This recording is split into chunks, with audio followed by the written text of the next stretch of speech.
Bonjour, j'espère que vous allez bien. Je m'appelle Tiffany et je suis instigatrice de changement.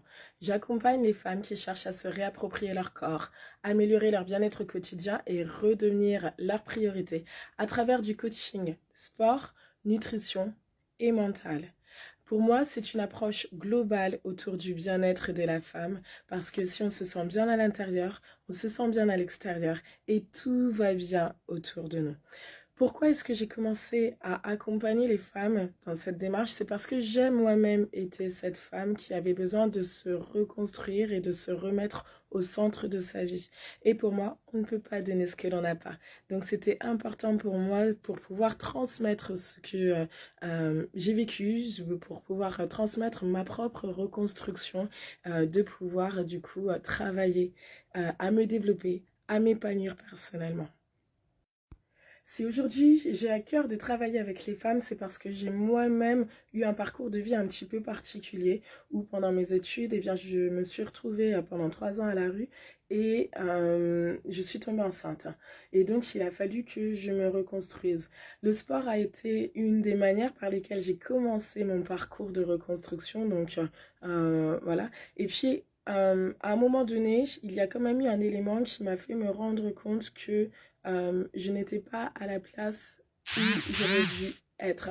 En fait, je fonctionnais pour faire en sorte que les gens n'aient rien à me dire, que les gens ne puissent pas me reprocher d'avoir eu un enfant, d'être maman solo, que les gens ne puissent pas me reprocher de ne pas apporter tout ce dont mon fils avait besoin. Donc j'ai commencé à travailler, à travailler avec des horaires juste impossibles, juste pour faire taire, entre guillemets, les mauvaises langues. J'ai ouvert à ce moment-là une franchise de sport et en fait je travaillais du lundi au dimanche avec des horaires de salle de sport du coup et j'ai déposé mon fils à 7 heures à la crèche et lorsque je rentrais à 22 h 23 h, bah, la babysitter l'avait déjà récupéré, il dormait déjà donc en fait au final je ne le voyais pas et je pense que je me fatiguais énormément à ce moment-là. Et puis un soir, en rentrant du travail, eh bien, je me suis endormie sur la route et j'ai eu un accident de voiture. À ce moment-là, la première chose à laquelle j'ai pensé, c'est Seigneur Jésus, il faut que je vive parce que je ne connais pas mon fils. Et c'est comme si on m'avait donné une deuxième chance parce que la voiture était complètement broyée, mais moi, je suis ressortie de là qu'avec quelques contusions. Pour moi, c'était la possibilité de reprendre ma vie en main. Il y a quelqu'un qui a dit, la deuxième vie commence quand on prend conscience que l'on n'en a qu'une. Et bien pour moi, là, ça a été vraiment cette révélation. À ce moment-là, 2 jours après, j'ai quitté mon poste. J'ai repris mes études, donc je partais à la fac avec mon fils. On vivait avec 80 € par mois. J'avais pas les moyens, mais je pense que je n'ai jamais été aussi épanouie que pendant cette période parce que je prenais conscience de l'importance de la vie et je prenais conscience que je n'avais pas envie de vivre juste pour faire comme ce que les gens attendaient de moi. J'ai décidé à ce moment-là de devenir pleinement celle que je voulais être et de vivre tout ce que j'avais envie de vivre. En fait, je vois vraiment les épreuves de la vie comme des coups de marteau. Des coups de marteau qui viennent frapper sur la pierre que j'étais au début et qui viennent casser petit à petit certains morceaux pour laisser apparaître le diamant qu'il y a en dessous.